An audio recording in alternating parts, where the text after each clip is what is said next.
طيب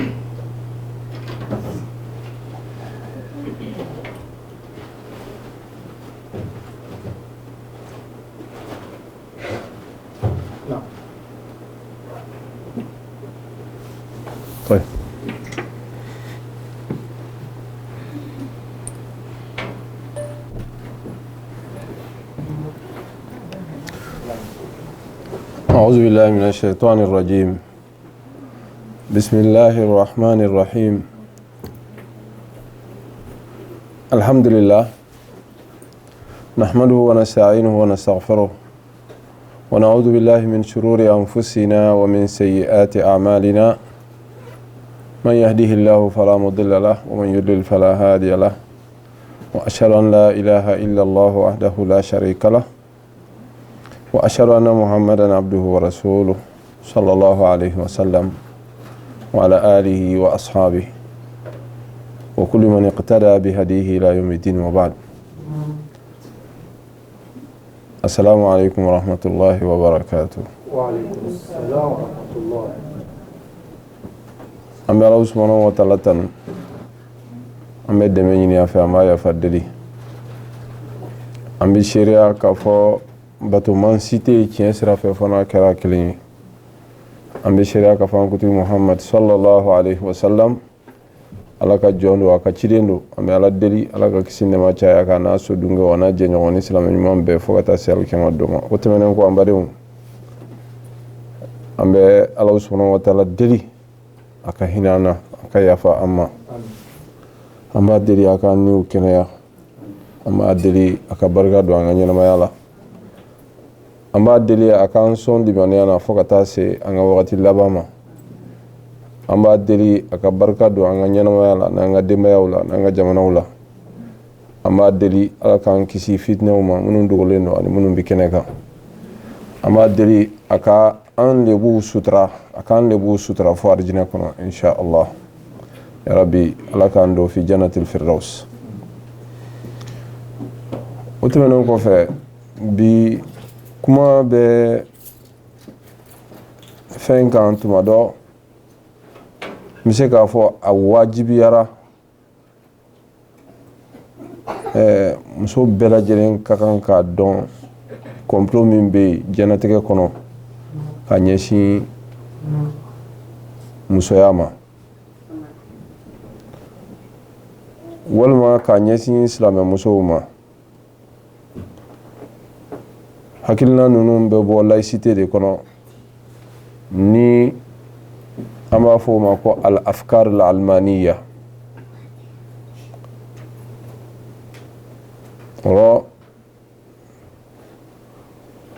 Munna muso, o ye n ka kuma kun fɔlɔ ye. Hakilina ninnu ka ca dɛ, u bɛ fɛ ka musoya tiɲɛ ni hakilina ninnu ye. Mais an bɛna saba ta la k'o kɛ exemple ye. O saba in o de kuma ka ca, wa o saba in u ye sariya ta u la ka ban ka commencer k'u la baara silamɛ jamanaw kɔnɔ. A dɔw fana bɛ sira fɛ. Ya Rabbi ala k'an kisi o fitinɛw tɔɔrɔ ma. An bɛ ala subhanahu wa taala deli ala k'an bɛn sababa ma fana fɔtaw ni kɛtaw bɛɛ la. Munna muso hakilina ninnu tali la ka d'a kan dɔwɛrɛ tɛ, a dɔnnen don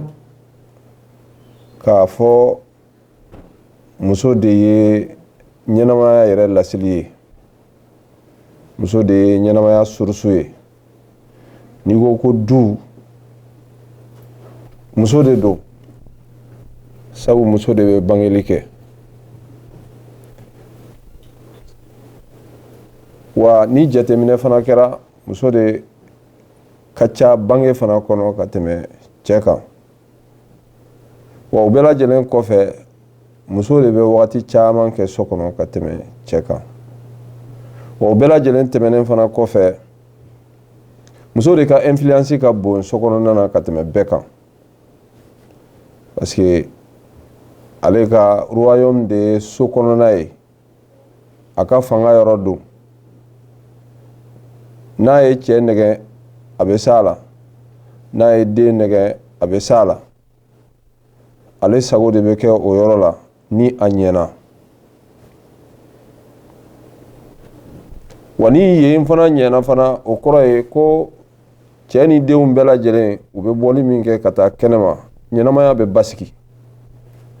Mais ni ale ma se o baara la so kɔnɔ, cɛ ni den bɛ bɔ ka taa kɛnɛma, dɔ de bɛ fara u ka cɛnni kan. O kosɔn du ye silamɛw ka yɛrɛ tanga yɔrɔ laban ye. Bali an bɛ se k'a fɔ du ye danbetigiw ka danbela mara yɔrɔ laban ye min tora diɲɛlatigɛ kɔnɔ sisan. Sinon occidentaux, laïcité tigiw u ye yɔrɔ bɛɛ minɛ sa. Jamanaw fangaw kɛr'u ta ye, nafolow kɛr'u ta ye, u sago fana bɛ kɛnɛmana la cogo bɛɛ lajɛlen na. Mais walasa ka sokɔnɔna sɔrɔ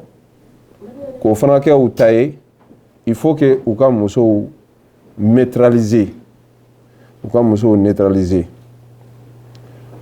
Musow ka sɔn u ka hakilina ma. Sabu ka adamaden neutraliser k'a k'i a bila i sago kɔnɔna na, a bɛ fɛn kelen pe dɔrɔn de bolo. O de ye a ka hakilina ye, a hakili. N'aw ye jate minɛ, Alahu subhanahu wa ta'ala a y'a ka cidenw ci k'a daminɛ nabi la, an fa Adama la, Nuha la, ka n'a bila fɔ Alakira la sallallahu alaihi wa sallam. Olu bɛɛ lajɛlen cidenw cira ka taa u ka mɔgɔw ma. Ni Alahu subhanahu wa ta'ala ka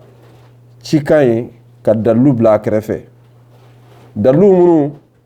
ni olu bɛ hakili de la min walasa cikan min fɔra o ka minɛ.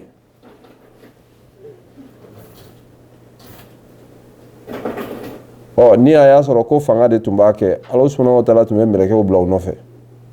mais o ma kɛ. Ni a y'a sɔrɔ ko nafolo de tun b'a kɛ, Alahu subhanahu wa ta'ala tun bɛ nafolo di u ma ka taa, mais o ma kɛ. Mais Alahu subhanahu wa ta'ala y'a ka cidenw ci nin si t'u nɔfɛ. Cidenw ka taa Alahu subhanahu wa ta'ala ka ci lase ni nɛgɛni ye, ni lafaamuyali ye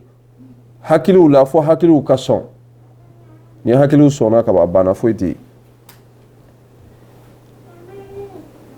Kɔrɔ adamaden n'i balola, ni hakili ɲana, ni daliluw ye, ni hakili sɔnna, ni ko laɲiniw ye minnu ni hakili yɛrɛ bɛ sɔn a ma ka taa ɲali sira fɛ, i bɛ ɲa. Mais n'o ma kɛ dɔrɔn siga foyi t'a la, i bɛ tiɲɛ. O de kosɔn shairu ko ten ko zatul fata nisfun wa nisfun fuaduhu falam yabqa illa surata lahmi wa dami. Ko adamaden bɛ diɲɛ yɔrɔ o yɔrɔ la, i kɛra cɛ ye walima i kɛra muso ye, ko valeur min b'i la o ye hakili ɲuman min b'i la. Sinon n'o tɛ, e tɛ foyi ye fo bu ani kolow faralen ɲɔgɔn kan ani jeli. Ɔrɔ adamaden valeur y'a hakili de ye. Hakili in mana ɲa, adamaden farikolo yɛrɛ bɛ comportement fɛn fɛn bɛɛ kɛ, o bɛɛ ka ɲi. Mais ni hakili tiɲɛna, Ala k'an kisi k'an tanga, e bɛ fɛn fɛn kɛ a bɛɛ lajɛlen ye fɛn tiɲɛlenw de ye. O de kosɔn occidentaux kabini guerre mondiale ko nɔgɔyara, u ka fanga nana bonya ka bila hakilinaw de kɛlɛli kan.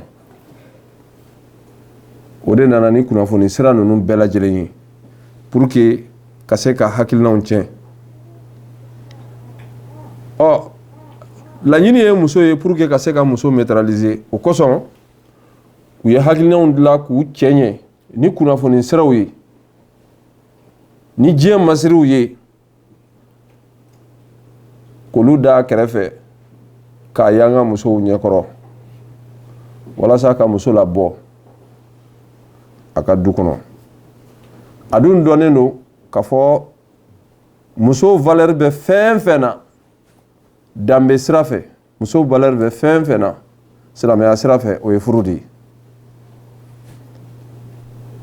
n'a kɛra kɛ cogo la ka d'a kan muso bɛ mission min kama diɲɛlatigɛ kɔnɔna na o de ye ka du basigi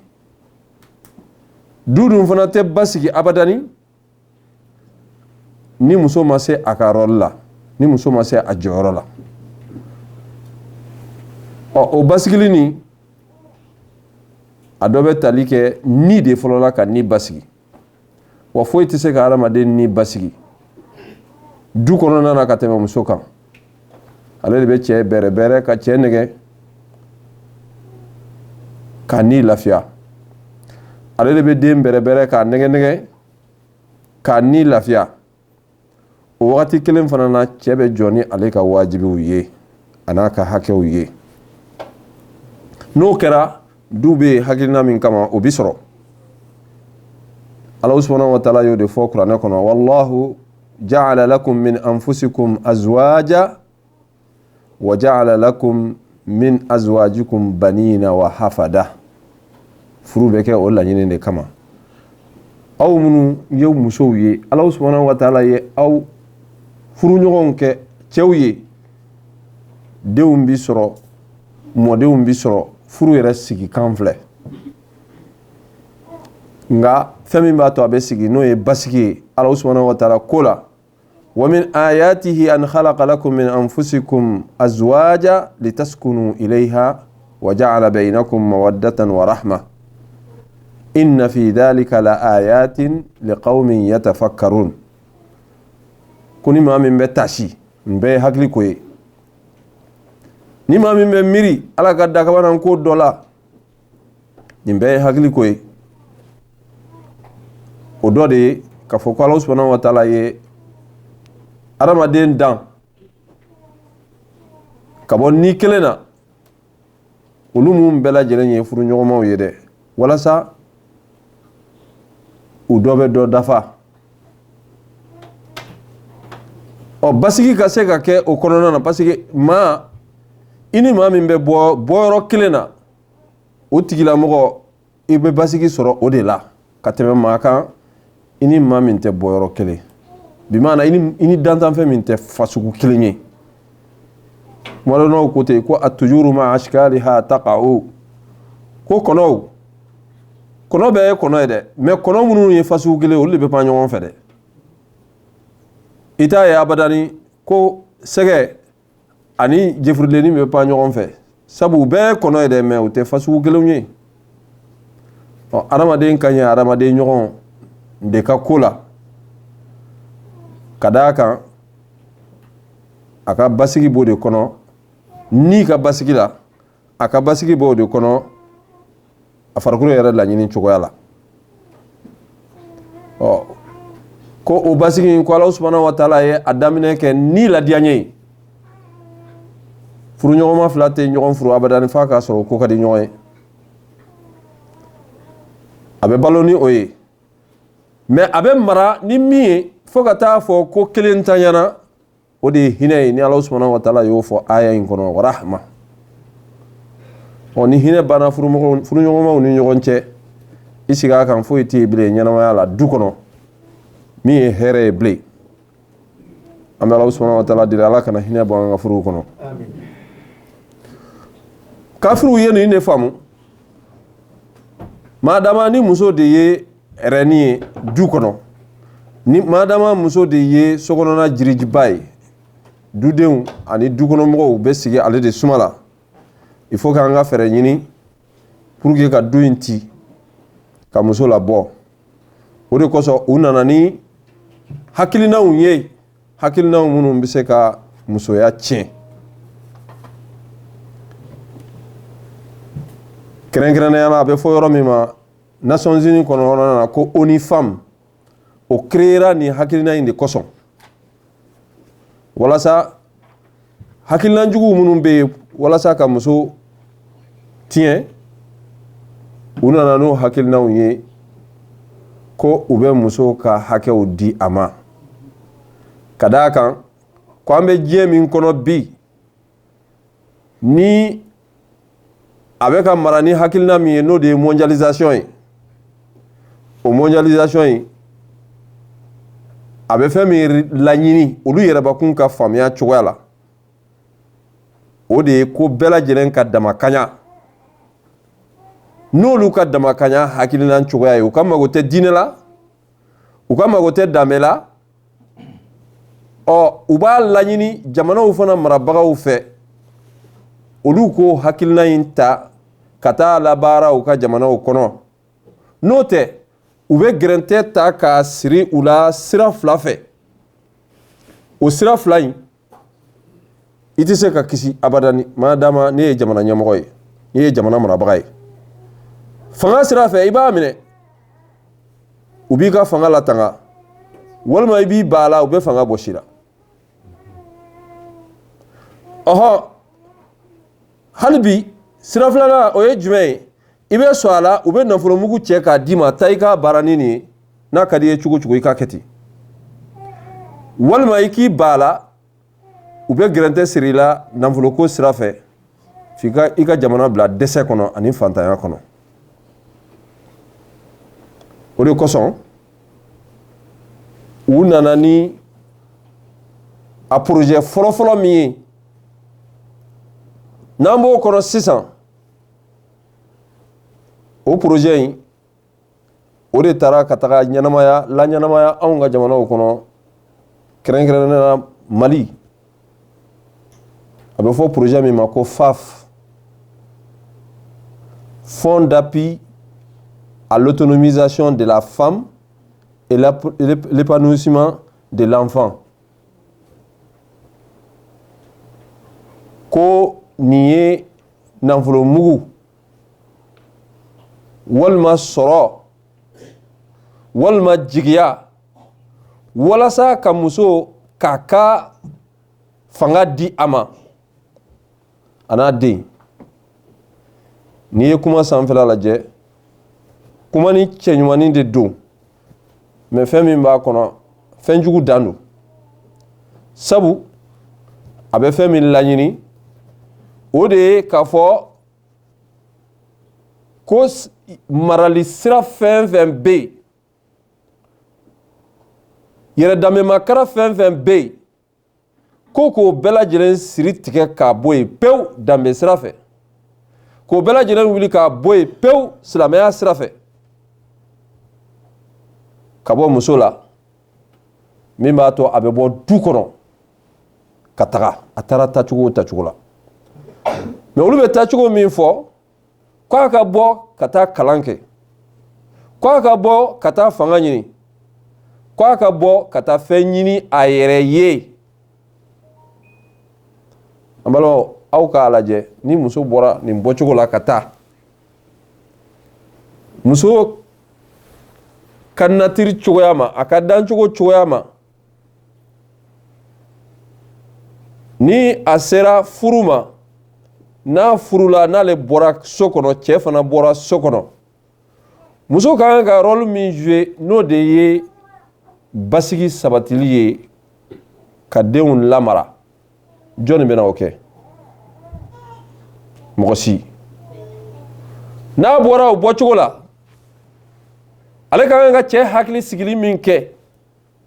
ka cɛ ladonni min kɛ o fana mɔgɔ tɛna sɔrɔ yen jɔn de bɛna o place ta personne o de la u y'an bila nin kɔnɔnafili in kɔnɔna na walasa ka duw tiɲɛ n'o kɛra an bɛɛ lajɛlen bɛ tiɲɛ i n'a fɔ olu fana tiɲɛnen bɛ cogo min na o de la nin b'an sama ka don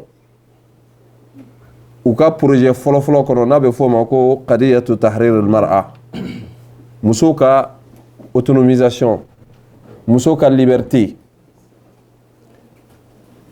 an balimaw musow ka liberté nin hakilina in a daminɛna depuis wagati jan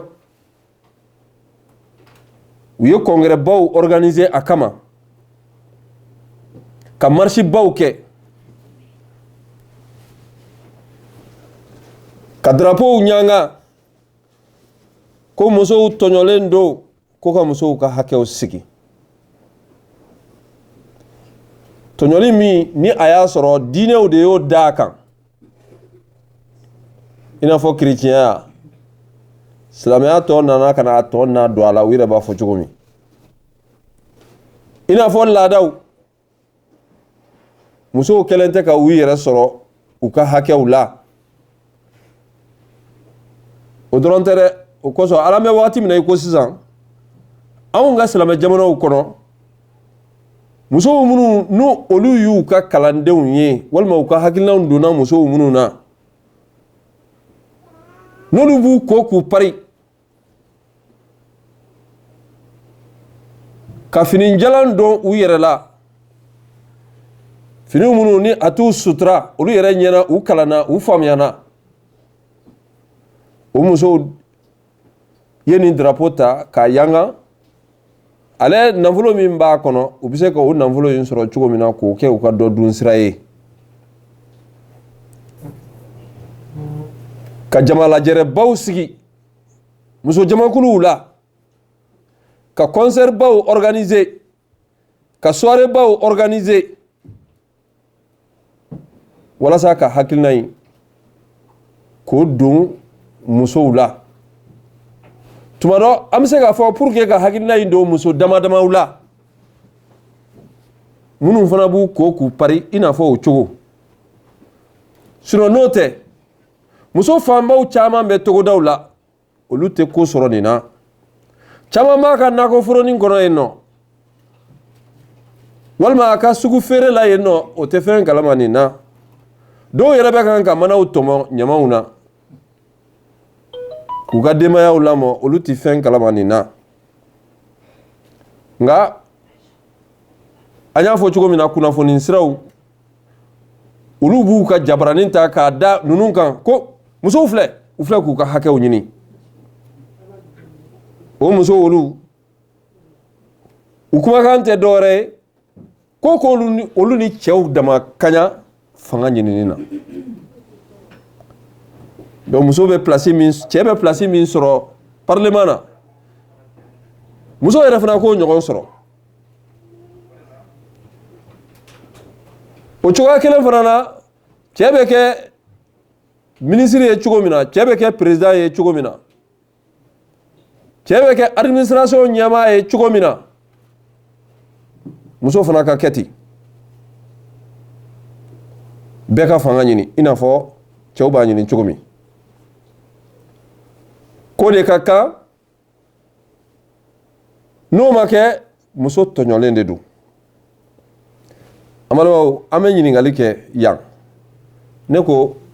ka muso ka liberté di a ma kɔrɔ ye di a laɲini ye mun de ye parce que fɛn o fɛn n'i ko k'i bɛ fɛ k'a juger il faut que i k'a imaginer fɔlɔ a bɛ cogo jumɛn usulunɛw ko ten ko al-hukmu ala shay'i far'un an tasawwurihi fɛn o fɛn n'i bɛ fɛ k'a juger k'i jɔyɔrɔ fɔ a la nin ko masina ka ɲi walima a man ɲi il faut que i k'a imaginer a normal yɛrɛ la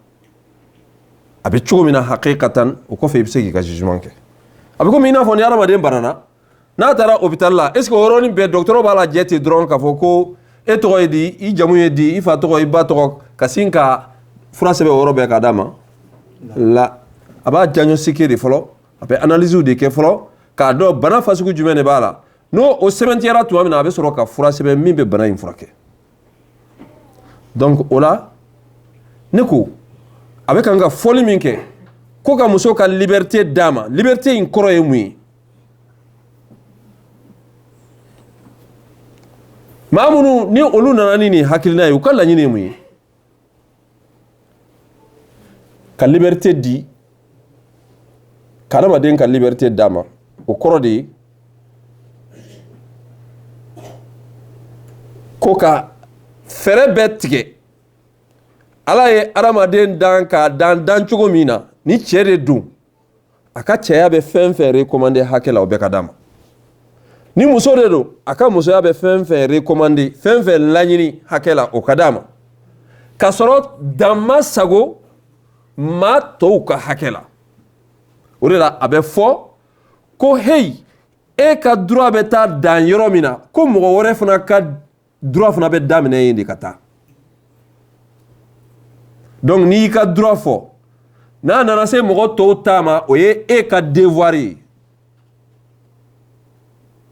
n'i ka hakɛ baara yɔrɔ min na i ka kan ka mɔgɔw fana ka hakɛ kɔlɔsi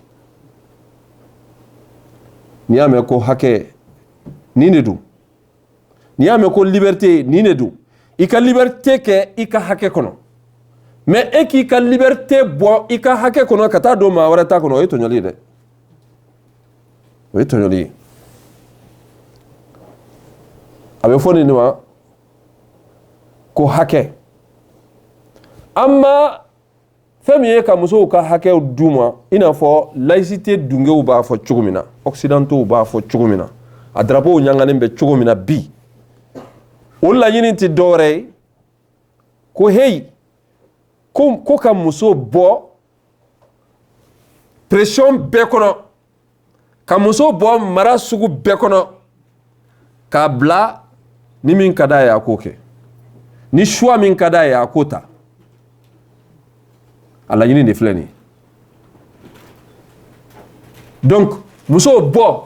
n'i kɛra npogotigi de ye muso bɔ n'i kɛra furumuso de ye muso bɔ n'i kɛra mɔmuso de ye muso bɔ n'i kɛra balimamuso de ye muso bɔ hali n'i kɛra denmisɛnnin fitinin de ye bɔ i ka taa kalan min ka di ye k'o kɛ i ka taa fanga min ka di ye k'o ɲini k'o ɲini ni politiki sira ye i ka taa don politiki tɔnw na muso bɔ ka taa i bɛ wari sɔrɔ fɛn fɛn na i ka taa o kɛ sɔrɔ cogo o sɔrɔ cogo la muso bɔ ka taa hali kafoɲɔgɔnya cogoya min ka di ye taa kɛ ten hɛrɛ bɛ si a bɛ tile a bɛ fɔ nin de ma ko liberté totale sans condition a kɔrɔ de filɛ nin ye bɔ ka taa ni fɛn min ka di ye i b'o kɛ condition foyi t'a la ɔ an filɛ o jamana dɔ de kɔnɔ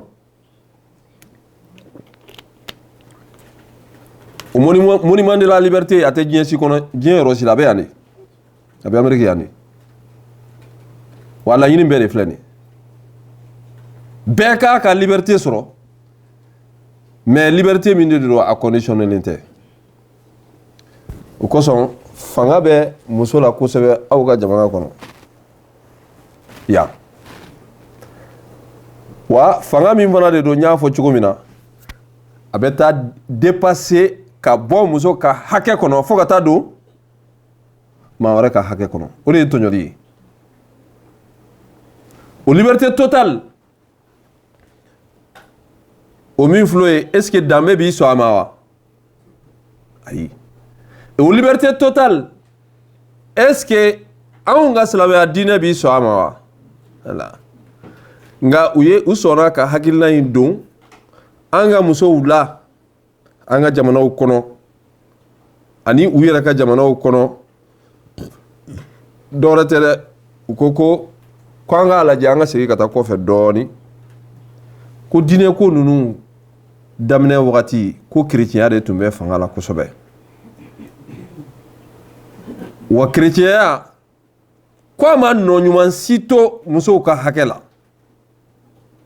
sabu an ka taa kunun ta yɔrɔ kɔrɔ la a diyara de kerecɛnya tun bɛ ka diɲɛ mara tuma min na ko kerecɛnya ma nɔɲuman si to yen musow ka marali la a ye musow ka hakɛ bɛɛ bɔsi a la donc ko n'o de don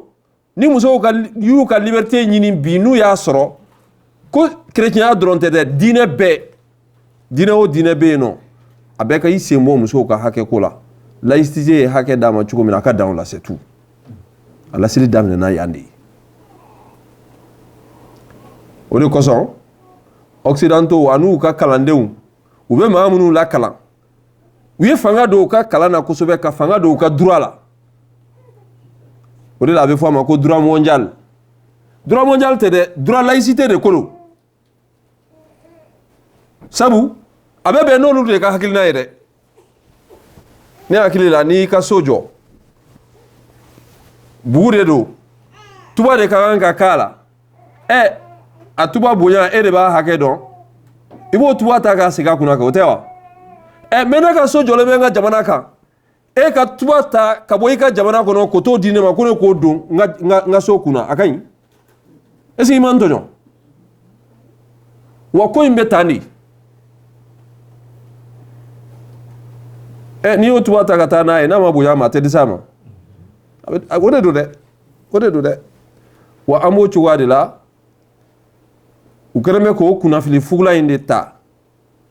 Nations Unies kɔnɔ yan ONU Femmes na ka taa n'a ye ka taa bila an ka jamanaw kɔnɔ ko fɔ ka taa bila 2030 la u kɛlen bɛ ka musakaw de bɔ k'a di jamanaw ma nafolo musaka caman u ka se ka ninnu labaara jamanaw kɔnɔ n'o kɛra u b'u soutenir u ka fanga la u bɛ nafolo mugu d'u ma pour que u bɛ se k'u ka politique u ka jamana diriger cogo min na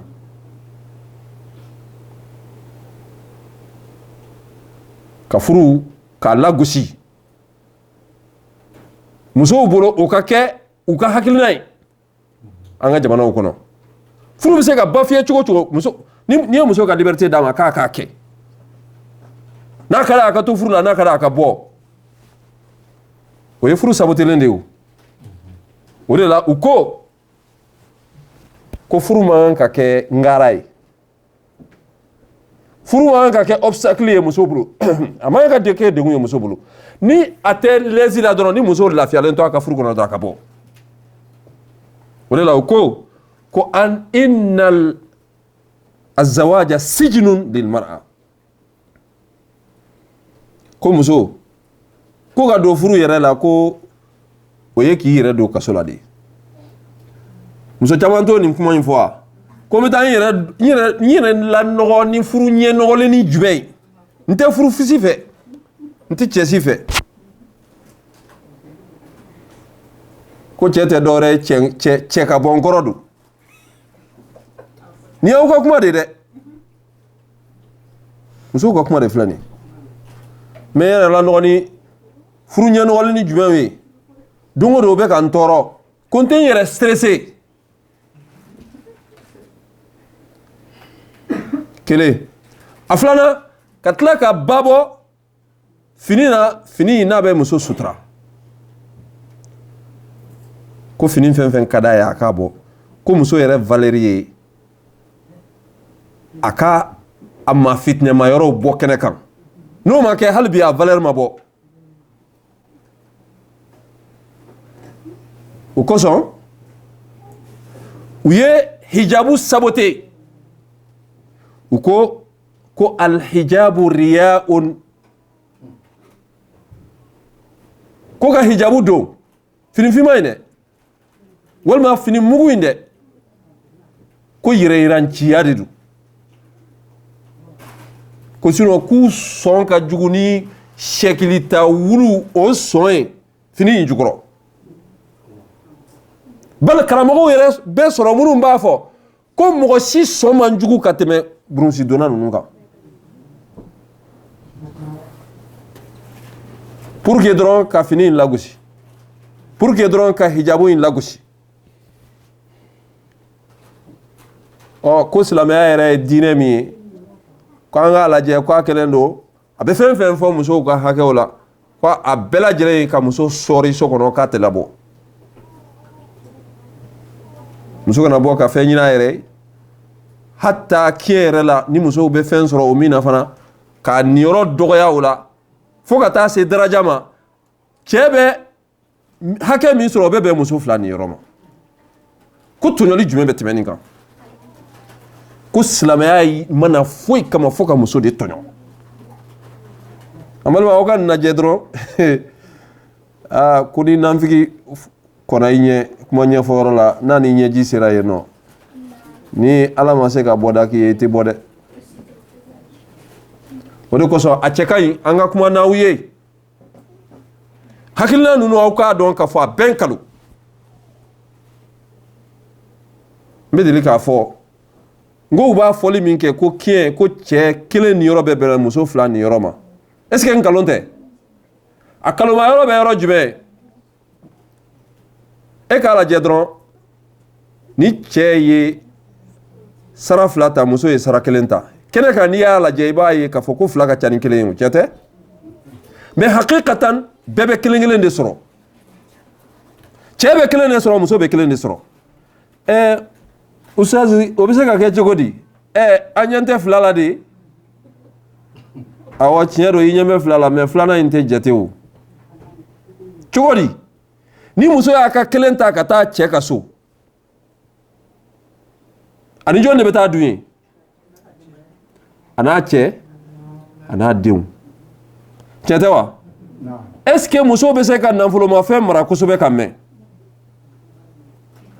han a bɛ se a tɛ se dɛ toyib ni muso a kunna nafolo n'a banna ni cɛ ma d'a ma dun ale taara n'a ka kelen ye ani cɛ ni a denw y'o dun k'o ban n'a banna a bɛ taa ɲini min a tɛ cɛ bolo a ye ɲininka kɛ aha balimakɛ de b'a di dɛ ɔhɔ balimakɛ fana ko muso b'a bolo kɛ a fana y'a ka kelen in dun ye a n'a muso mais ale ka dépense de e ta cogoya tɛ kelen ye dɛ e b'i ta kɛ bɛɛ dun de an ka cɛkɔrɔbaw bɛ deli k'a fɔ ten ko mɔgɔ kana bi dun sini na dɛ mais muso bɛ bi de dun sini na muso bɛɛ bɛ ten n'i ye fɛn d'a ma bi a b'a bɛɛ dun k'a ban bi sini bɛ ala bolo fo n'ala hinɛna muso min na dɛ n'i y'a d'a ma dɔrɔn a b'a bɛɛ dun k'i sigi wa cɛ dun ale bɛ dɔ di k'a tɔ to toyib alimuhimi bɛɛ k'i ta kelen dun sa a tɔ ma to kelen ye cɛ bolo yan ni muso nana a balimakɛ fɛ yen a cɛ dun t'a a di walima a se t'a cɛ ye a bɛna a balimakɛ fɛ yen n'a nana a balimakɛ fɛ yen ale bɛna jumɛn de minɛ yen kelen min tora ni o maralen bɛ cɛ bolo ye dɛ u bɛna jɛ o de la bal ale bɛ se ka hali fɛn sɔrɔ o kelen na o ka ca ni cɛ ta ye cɛ tɛ wa est-ce que silamɛya ye muso tɔɲɔ wa n'a tun y'a fila bɛɛ ta k'a di muso ma walima n'a tun y'u fila bɛɛ lajɛlen dama ka ɲa est-ce que muso tun t'a ta ban dunna ka tila ka na segin cɛ ma wa wa silamɛya ye hikima de kɛ ko muso cɛw muso y'i balimamuso de ye an-nisa'u shaqa'iqur rijal fɛn min y'i balimamuso e bɛ se k'o jɛ mun de la i tɛ se ka jɛ foyi la donc silamɛya ye muso bonya de wa yan nɔ ou bien a ye muso dɔgɔya de mais u bɛ nin de ta k'a yanga sanfɛ k'a fɔ ko silamɛya ye diinɛ de ye a ye muso ka hakɛ bɔ bosa la ka muso kɛ sokɔnɔfɛn ye nka nin hakilina ninnu bɛɛ lajɛlen ye nkalon de ye i n'a fɔ an y'a fɔ cogo min na bali au contraire olu de bɛ muso tɔɲɔ parce que cogo di olu de bɛ kan k'a fɔ ko égalité o de ye tilenya ye mais an k'a lajɛ kabini muso n'a b'a a fa ka so a jamu ye jɔnni jamu ye ha a fa jamu toyib n'a furula don min na dun a y'a tɔgɔ fɔ ɲɛna kɛ Allahu akbar a tɔɲɔna wa ou bien a ma tɔɲɔ madame Keita madame Sako hein a tɔgɔ yɛlɛmana est-ce que n tɛ tɔɲɔli ye hein o ye tɔɲɔli de ye dɛ o ye tɔɲɔli de ye donc olu bɛ kelenya min fɔ kabini o yɔrɔ la u ye tɔɲɔli dun kabini tɔgɔ la n'an bɔra yen ka na sɔrɔ ɲinini na ko cɛ ka taa ɲinini kɛ muso fana ka taa ɲinini kɛ aw k'a lajɛ n'a fɔra ko ka nafolo ɲini nafolo kɛnɛma ɲinini farikololabaara de don wa farikololabaara tɛ est-ce que Ala subhanahu wa taala ye muso farikolo dan k'a ka gɛlɛman kɛ ni muso bɔra k'a ka taa ɲinini kɛ cɛ fana ka ɲinini kɛ ni muso ye baara place sɔrɔ dɔrɔn donc a ye cɛ ka hakɛ a ye cɛ dɔ de ka baara ta parce que a bɔra so kɔnɔ k'a ka sokɔnɔna baara to yen a bɛ taa cɛ dɔ de place ta kɛnɛma baara hakɛ min bɛ yen o dɔnnen don jamana kɔnɔ a tɛna se ka tila k'a ban n'e taara cɛ dɔ place ta o bɛ to chômage la wa e bɛ taa baara o min fana ta i tɛ se k'a kɛ fana yɛrɛ munna hali n'an tun y'a di muso ma muso ka taga o baara kɛ ka sɔrɔ cɛ de ka kan k'a kɛ muso bɛ sɛgɛn n'a sɛgɛnna ye a bɛ tila motu ka na sokɔnɔ baara fana kɛ a ma kɛ sɛgɛn fila ye wa est-ce que nin sɛgɛn fila muso farikolo bɛ s'a kɔrɔ est-ce que muso ka hakɛ dira ma de wa walima a tɔɲɔna de donc olu de y'a tɔɲɔ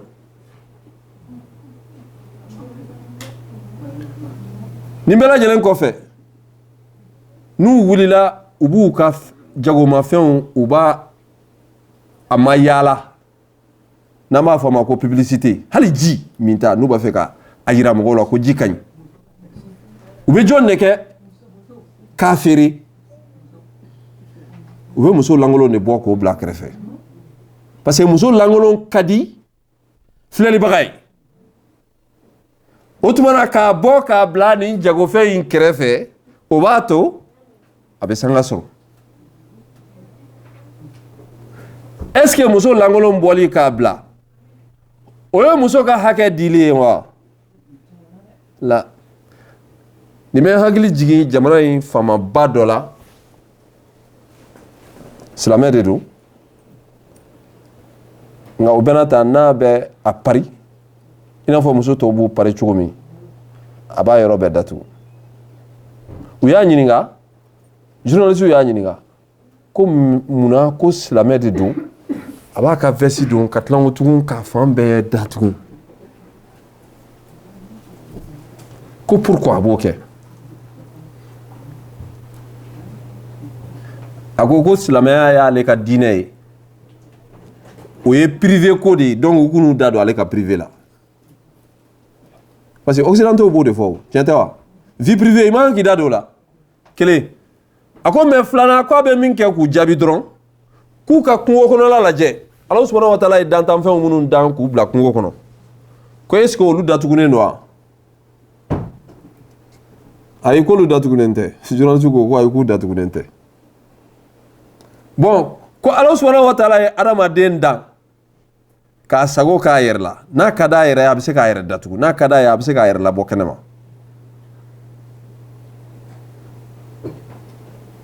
ko ni adamaden min y'a yɛrɛbakun farikolo labɔ kɛnɛma ko est ce que i ni kungo kɔnɔfɛn ninnu ma kɛ kelen ya journaliste y'u da de a jaabi bɛ kɛnɛ kan o i ni kungo kɔnɔfɛn kɔni bɛɛ kelen k'ale ye adamaden de ye ale tɛ fɛ ka kɛ bɛɛ ka ye ale ye adamaden an ka silamɛya yɛrɛ bɔ a la k'ale ye adamaden de ye ale tɛ fɛ ka kɛ bɛɛ ka ye donc ale tɛ a fari labila a ka bɔ cogo min mana o diya nka bi anw ka jamanaw kɔnɔna na foyi ti kɛ n'u ma muso de wɔrɔ ka bɔ a ka musoya la k'a bila kɛnɛ kan bali ka nafolo muguw ta k'o bila o ko olu de la nafolo mugu minnu hali ɲinini t'a sɔrɔ miliyɔn jate de bɛ bila anw ka jamanaw kɔnɔ ko miss ka jamana fana tɔgɔ d'a kan minɛ an ka jamanaw kɔnɔ kɔni nka danbe tɛ maa minnu na olu de b'u ɲɛsin a ma dɛ ni danbe banna pewu i mago tɛ diinɛ la olu de bɛ don a kɔnɔ yarabi ala k'an kisi k'an tanga donc n'i y'a mɛn ko muso ka liberté a ju de filɛ nin ye an k'a faamu donc liberté min de don liberté de don sans condition pour que ka se ka muso mago sa k'a lebu k'a yira diɲɛ la ka tila k'a labɔ a ka taa kɛnɛma a ka sɛgɛn ka kɛ fu ye k'a sɔrɔ a mago ma ɲɛ nin de filɛ a hakilinan fɔlɔ ye an ye min suganti projet filanan min n'an bɛ fɛ k'an da don o la n'u o projet fana b'u bolo k'a yala diɲɛ kɔnɔ musow da la walasa musow ka se ka u hakilinan na min n'a ye o projet filanan a bɛ f'o ma ko azawajul mubakir le mariage précoce aw bɛ nin kuma in mɛn kosɛbɛ tuma bɛɛ mariage précoce an ka code de la famille la an ka jamana kɔnɔna na a bɛɛ bɔra ONU famille de kɔnɔ a projet de bɛ yen nɔ ko code de la famille mankan min kɛra nin na a ma dogo aw la dɛ mais laɲini in tɛ dɔwɛrɛ si an ye min fɔ ka muso tiɲɛ de comme u wulila ni ONU famille projet ye a ma se ka sira sɔrɔ donc u bɛ kan ka u tila de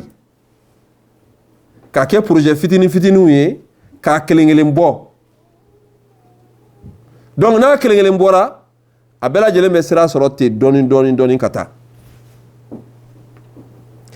sisan komi musow ka liberté d'uru ma sisan bɛɛ bɛ fanga ɲini bɛɛ ka dama ka kan kalanko la bɛɛ dama ka kan fana cogo min ka di ye i bɛ maa min suganti i b'o suganti o kɔni an tilal'o la ka ban donc maintenant mariage précoce min filɛ nin ye a bɛ se ka ɲɛ cogo di u ye loi dɔ de nati a bɛ fɔ loi min ma ko loi de genre o loi in kanunul musawa u ko ma dama o loi in votera ko cɛ ni muso bɛɛ dama ka kan wa ko cogoya kelen fana na mariage précoce in fana u ka kan k'a lajɛ ji ɲɛma jɔlen na munna sabu a bɛ fɔ min ma ko grossesse précoce a y'aw hakili dayɛlɛ kosɛbɛ dɛ a bɛ fɔ fɛn min ma ko grossesse précoce c'est-à-dire ka kɔnɔ garijigɛ sɔrɔ garijigɛ min ni a wagati ma se garijigɛtigi ma se garijigɛ ta ye ko nin min filɛ nin ko bɛɛ b'a dɔn k'o man ɲi parce que a bɛ muso ka vie bila en danger wa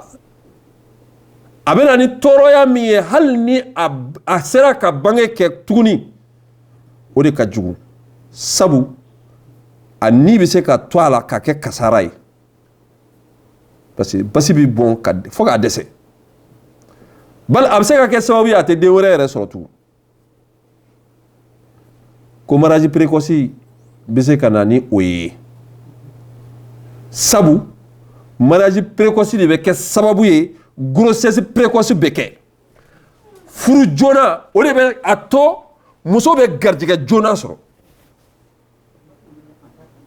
a ye hakilina in ta yɔrɔ ye dɛ an ko n ko d'accord cɛ dun n'i y'a lajɛ awɔ a ye kuma min fɔ a sanfɛla bɛ tan tiɲɛ don mais furu joona ye wagati jumɛn ye de an ka ɲɔgɔn faamuya fɔlɔ toujours sani ka girin ka fɛn o fɛn juger ɲininkali kɛ a bɛ ko in laɲini cogo di fɔlɔ de sabu an y'o de fɔ n'i y'a mɛn i ɲɔgɔn bana furakɛla tɛ i ka bana diagnostic kɛ k'a dɔn fɔlɔ o kɔfɛ ani fura min ka kan i bɛ se k'o fura k'a la mais yan an b'u ɲininka ne ko aw kan bɛ fɛn jumɛn de ma ko mariage précoce furu joona o ye jumɛn de ye parce que aw bɛ fɛ k'o de éliminer o tɛ wa aw bɛ fɛ sariya ka ta o de la o tɛ wa furu joona ye mun ye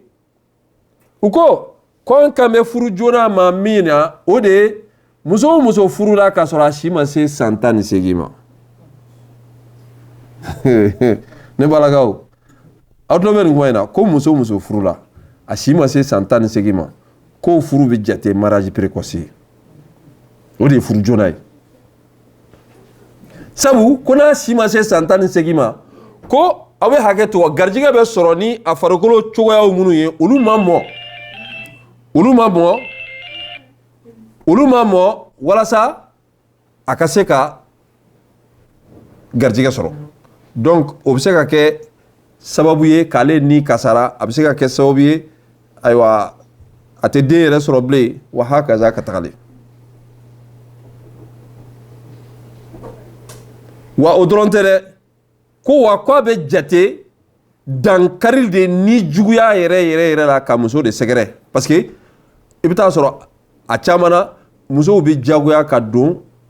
nin furu fasugu de la ka sɔrɔ a man d'u ye parce que a si ma se o a si ma se wa k'a bɛ kɛ sababu ye k'a ka kalan dan sira la a tɛ se ka kalan continuer wa k'a bɛ siran de wolo a la a ka furuso kɔnɔ sa fo ka taa fɔ a ka saya sera ko nin bɛɛ lajɛlen ye dankarili de ye muso ka hakɛ la ko tuma na ko nin projet in b'a wajibiya jamanaw ma u ka sariya ta k'a bali i n'a fɔ Nations Unies y'a ɲini cogo min na jamanaw fɛ paragraphe 38 kɔnɔ u ka code la o de la ne baw yɔrɔ wɛrɛ tɛ dɛ anw ka jamana kɔnɔna na u ye nin sariya ta parlement kɔnɔna na k'a fɔ ko ni muso ma se san 18 ma k'a kana furu ni muso ma se san 18 ma k'a kana furu code de la famille la o dɔrɔn tɛ ko muso bɛ se ka furu kabini muso kelen fo ka taa se 4 ma ko n'a sera 4 ma 5nan interdilen don wa k'a wajibiyalen don furuɲɔgɔnma 2 k'u ka ɲɔgɔn bonya u ka tilenya labaara u ni ɲɔgɔn cɛ ko cɛ ye sotigi ye wa dépense bɛ cɛ de fana kan mais n'a se bɛ muso fana ye ko a fana k'a kɛ n'aw taara furusiri yɔrɔw la mairie la u bɛ nin de fɔ aw ye nin de ye Mali sariya ye an bɛna silamɛya jɔyɔrɔ ye mun ye nin hakilina in na silamɛya jɔyɔrɔ ye mun ye silamɛya ko muso n'a balukuyara a bɛ se ka furu est-ce que a ye si de fɔ a ma si fɔ dɛ n'a ma si fɔ danbe fana ko ni muso balukuyara ko a bɛ se ka furu est-ce que danbe ye si de fɔ a ma si fɔ dɛ mais n'an ye si sigi dun silamɛya dun ye diinɛ min ye diinɛ lafɛrɛlen don a bɛ diɲɛ jamana bɛɛ de ta c'est mondial an kana taa yɔrɔ wɛrɛ sira anw ka jamana kɔnɔ ka misali siya dɔw bɛ yen olu ka denw mɔ ka go tiɲɛ tɛ wa siya dɔw bɛ yen olu denw mɔ ka di tiɲɛ tɛ wa n'i ye si sigi dun n'i ko ko san 18 siya minnu kɔni mɔ ka go peut-être i bɛ taa sɔrɔ olu bɛ taa balukuya u si san 18 ça y a pas de problème mais minnu mɔ ka di dun est-ce que olu ma tɔɲɔli tɛ n'i ko k'a ma se san 18 ma k'a kana furu n tɔɲɔli tɛ wa ne b'o siya dɔ dɔn n tɛ siya tɔgɔ fɔ